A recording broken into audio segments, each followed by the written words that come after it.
காங்கிரஸ் உடன் தவேக இணைந்தால் திமுகவின் பலம் குறையாது. பாஜகவை எதிர்க்கும் போரில் ராகுல் காந்தியை விட முன்னிலையில் இருக்கும் இயக்கம் திமுக.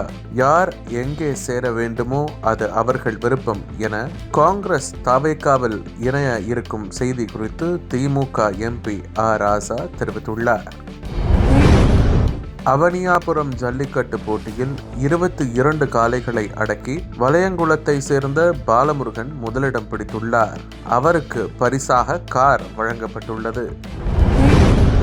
2027 உத்தரப்பிரதேச சட்டப்பேரவை தேர்தல் உட்பட அனைத்து தேர்தல்களிலும் பகுஜன் சமாஜ் கட்சி தனித்து போட்டியிடும் என்று அக்கட்சியின் தலைவர் மாயாவதி அறிவித்துள்ளார். அதிமுக ஆட்சிக்கு வந்தால் பழைய ஓய்வூதிய திட்டம் பற்றி அப்போதைய கால சூழ்நிலைக்கு தகுந்தாற்போல் முடிவெடுக்கப்படும் என்று அதிமுக பொதுச் செயலாளர் எடப்பாடி பழனிசாமி கூறியுள்ளார்.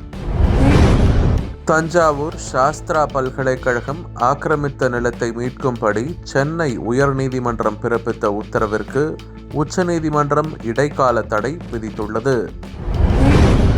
ஈரானில் மோசமடைந்துள்ள பொருளாதார நிலையை கண்டித்து நடைபெறும் போராட்டம் தீவிரமடைந்துள்ளது. துப்பாக்கி சூடு மற்றும் தாக்குதல்களில் 3400க்கும் மேற்பட்டோர் உயிரிழந்த நிலையில் அங்குள்ள இந்தியர்களை அழைத்து வர சிறப்பு விமானம் இயக்கப்படுகிறது. திமுகவில் பணியாற்றி வரும் கோவை வைஷ்ணவி என்பவர் தவேக தலைவர் விஜயின் புகைப்படம் மற்றும் தவேக கொடியை எரித்து வீடியோ வெளியிட்ட சம்பவம் கோவையில் பெரும் பதற்றத்தையும் அதிர்ச்சியையும் ஏற்படுத்தியுள்ளது.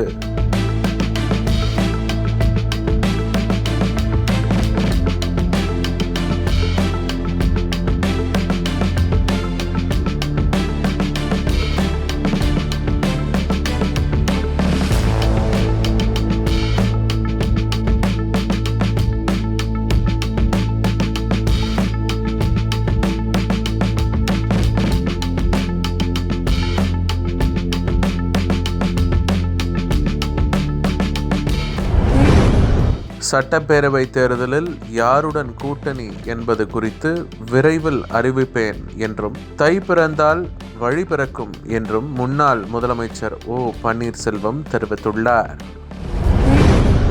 உலகெங்கும் வாழும் தமிழ் உறவுகளின் வாழ்வில் அன்பும் அமைதியும் நிறைந்து நலமும் வளமும் பெருகட்டும் என்று தவேக தலைவர் விஜய் தனது எக்ஸ் தளத்தில் பொங்கல் மற்றும் தமிழ் புத்தாண்டு வாழ்த்துக்கள் என தெரிவித்துள்ளார்.